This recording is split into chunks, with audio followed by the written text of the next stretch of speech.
Good evening, everybody. I'm an alcoholic, and my name is Sarge. And like I said earlier, I'm visiting from Boca Raton, Florida, but that's not where I'm from.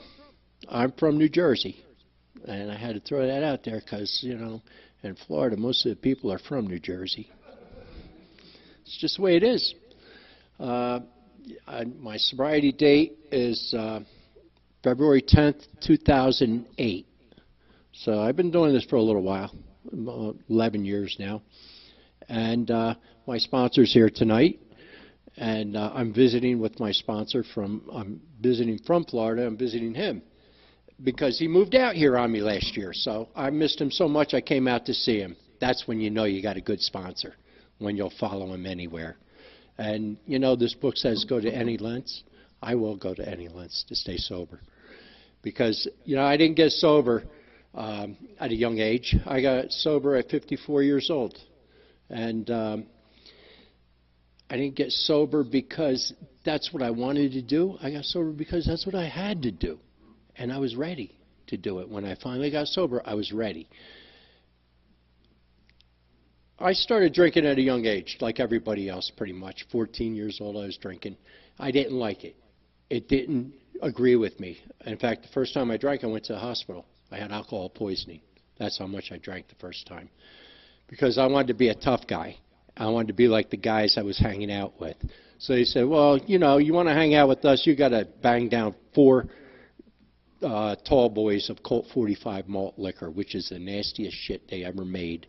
I've drank a lot of booze in my life, and it's got to be the worst. And that was the only time I ever drank it, when I was 14 years old. I went through a lot of stuff when I was a teenager. LSD came out in the 60s, and I found that, and I didn't like alcohol anymore. Acid was my thing, and I loved it. And acid, mescaline, all that shit. Whatever I could get at the time was what I was going to take. And that's how I lived my life for a while, until I turned 18. When I turned 18, I got married. And in fact, I married my acid dealer. She was hot. But, yeah, we stayed married for like 22 years. And during that time, I changed a lot of things. I quit doing drugs. I quit drinking. And I became a father. And I became a PTA dad. And I was the baseball coach. I was the basketball coach. I did everything that I could do for my kids as they were growing up. But there were always these times when I would disappear for 2 or 3 days at a time. Then it grew to 4 days at a time. And my wife would say to me, why do you have to do this? I said, I don't know. And I didn't know. And no more than any of us know that taking that first drink for some of us is like the worst thing we can do, because we can't stop. I was that person. I couldn't stop. Take one drink. Well, let me start lining up my swizzle sticks on the bar. That way I won't drink too much. When I get up to 6, I'll be good. Well, by the time I got to 6, I wasn't counting anymore. So that didn't work out too well. So I went to a marriage counselor, and he gave me the answer to all my problems. He says, you know what your problem is? I said, what's my problem, Doc? He says, you're a binge drinker. Huh. Oh, boy. I'm a binge drinker. That means I could go out for 3 or 4 days at a time and fuck everything else. I'm okay with that. I could get drunk and disappear. So I used that for that whole 22 years I stayed married. I used that as an excuse. Well, baby, you know what the doctor said. I'm a binge drinker. I'm sorry. I promise it'll never happen again. I made more freaking empty promises in my life. And after about 22 years of that, she got tired of it, and I don't blame her. But during that time, I also found out that the people who were in charge of the facility I worked for liked to drink and play poker, and I like to do both. So I started hanging out with those guys. And I became one of the good old boys at that point, where, Sarge, he's the guy that plays cards, he drinks like us, let's send him to school, let's promote him. So I let them pay for me to go to college. And I did that. I went to college, and they gave me a wonderful title. My title was Engineer in Charge 1 when I was done. So that means I had all of the support services of a psychiatric hospital, a 650-bed psychiatric hospital, that all came under me. So, hi there. And I loved it. I did that job for 28 years. And I retired from that job, but I didn't retire because I was ready to retire. I retired because it was time for me to go. At 53 years old, it was time for me to retire. I had already given up my family. I'd already given up my house. I had already given up pretty much everything. And all I had was work. So I was a workaholic. For the last 10 years of my career, I was like balls to the wall every day and getting shit done. And that's what I did. I got shit done. And they appreciated that so much that the day that I was on a tour with the CEO of that facility, she said to me, "Mr. Sarge, please come in my office and close the door," at the end of the tour. And I said, "What's up, LaTanya?" She said, "Well, you know, John, we've been on this tour all morning. It's only 9 o'clock because we started at 7. It's only 9 o'clock in the morning, and I'm wondering why my administrator of support services smells like alcohol at 9 o'clock in the morning." I said, "Oh, Tanya, you know how it is. I went out with my girlfriend and the guys last night, and I had a few cocktails. You know how that vodka just comes out of your pores the next day." I didn't want to tell you the look she gave me. She was a woman who had spent her career 40 years as an administrator of one of the buildings, the psychiatric units. And she was a nurse practitioner. And I don't know if anybody's aware of it, but I'm sure we are. We are the majority in psychiatric hospitals in this country. Alcoholics and drug addicts. I mean, you can pretty much figure it out. We go fucking crazy. That's why the second step says, "Will restore us to sanity." I need to be restored to sanity. And I needed it bad when I got here. So, in 2006, after that little meeting with the CEO, I said, "You know what, I'm going to take the week off. I'm going to leave today. I'm going to take the week off. And I'm going to decide what we're going to do here." We're being me. So she said, "That's fine. Take the week off and decide." So I did. And what I decided in my drunken haze was it's time for me to retire. So, and I knew that if I didn't retire, it was just a matter of time. Now she knows I have a drinking problem. She's going to fire me if I get caught drinking again at work. So I retired rather than get fired. And it was probably the best move I ever made. Because a year and a month later, it was only a year and a month after I retired, I end up in detox. I put myself in detox. And I didn't do it, like, I went kicking and screaming. I don't know how you guys went to detox, but I wasn't a willing participant in my recovery in the beginning. And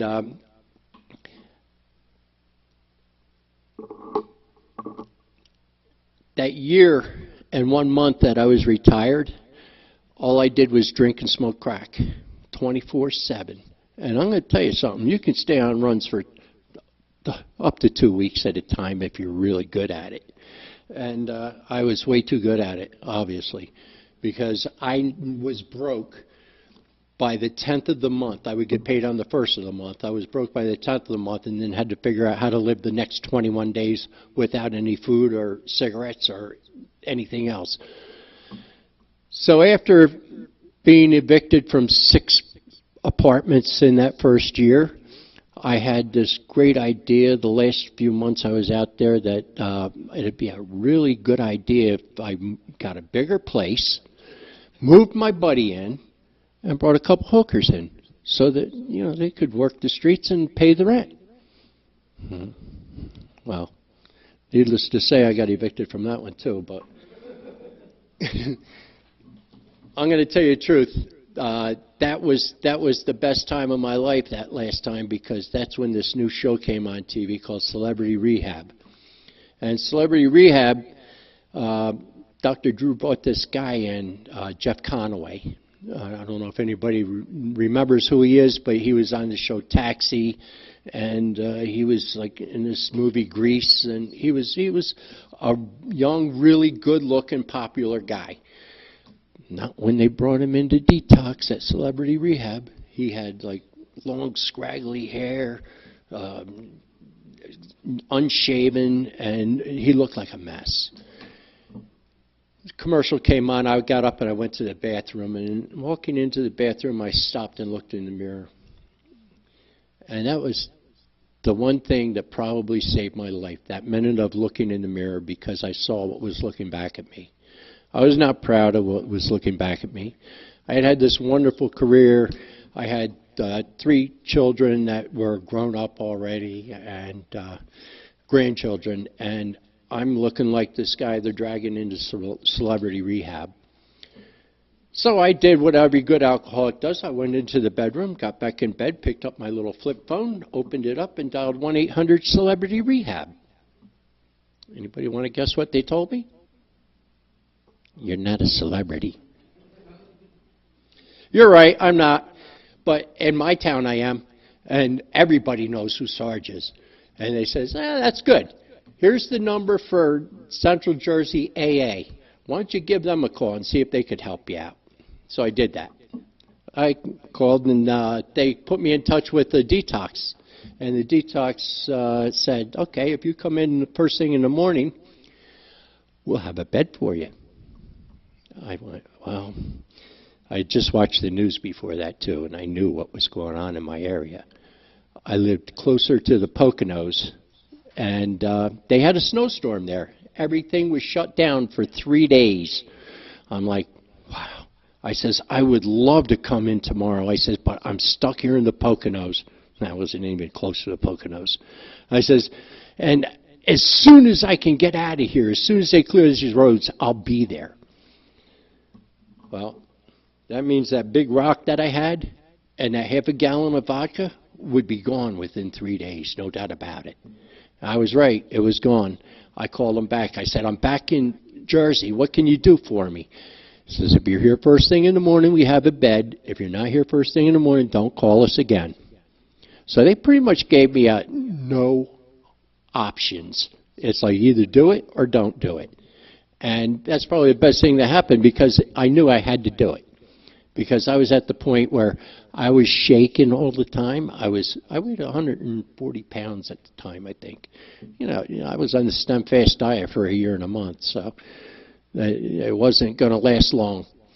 And I went to Detox, and I don't know if anybody remembers what it's like when you're sitting in Detox waiting for them to take you in, but they're in no rush.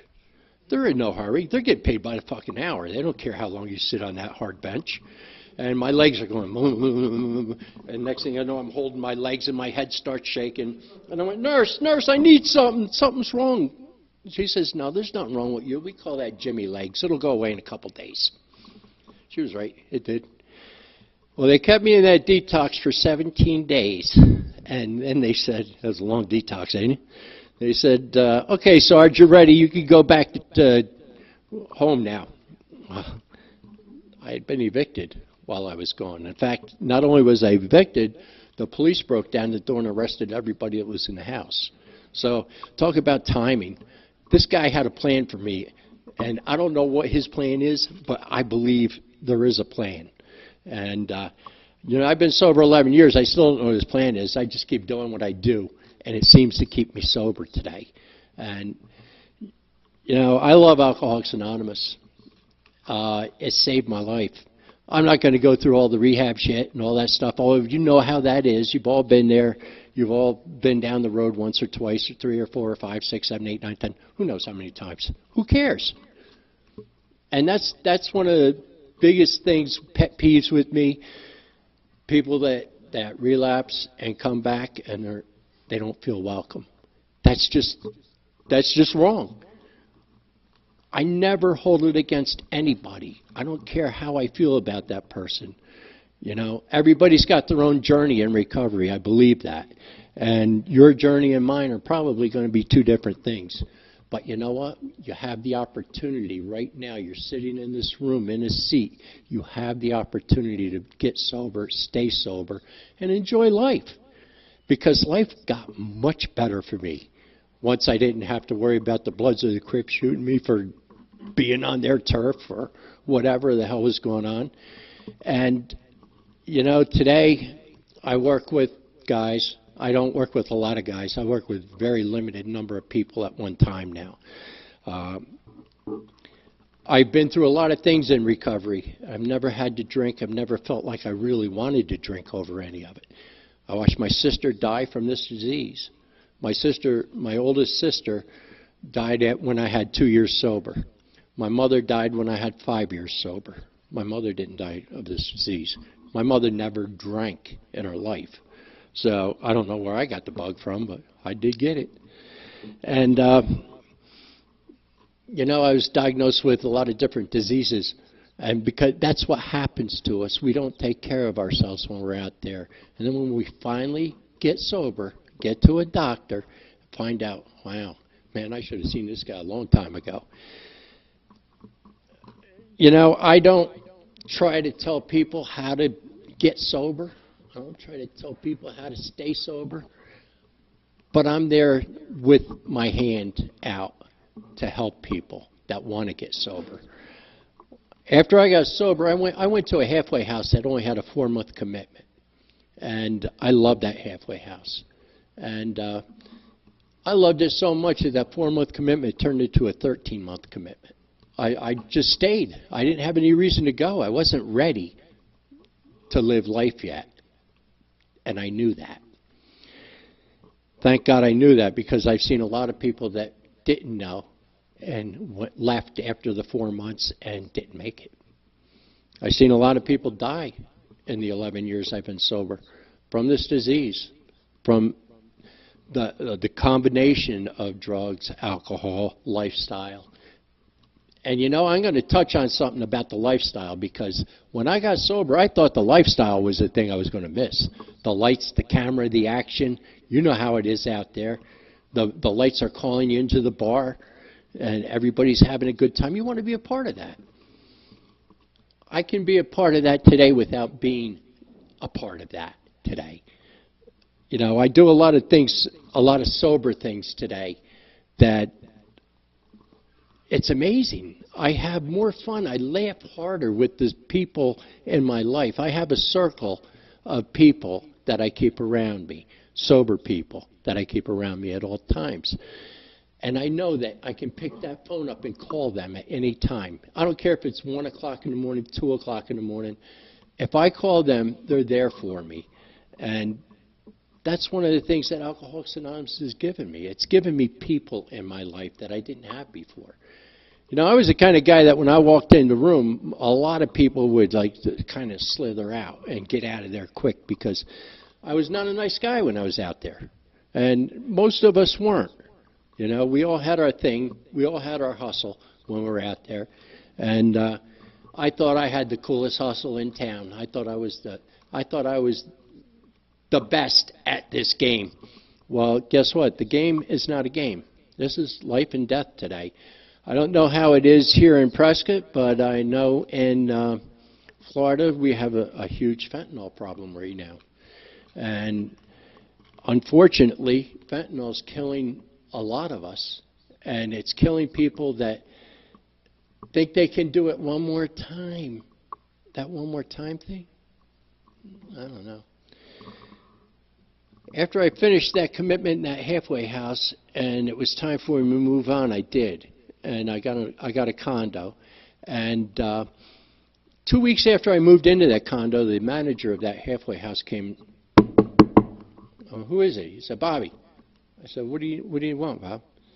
I opened the door and I said, what do you want? He says, well, Sarge, we heard that you're not working anymore. God bless you. And He says, we were just wondering if you'd like to work with us. And I'm going to be honest, at that moment, I teared up, and I said I'd be honored to. So for the next 8 years, I worked in that halfway house that I didn't want to go to begin with. And it was 80 beds, so there was 80 guys there at any given time, and they were from all over the country, not just New Jersey. We did have a few guys from Long Island, and I want to say Long Island because that's how they say it.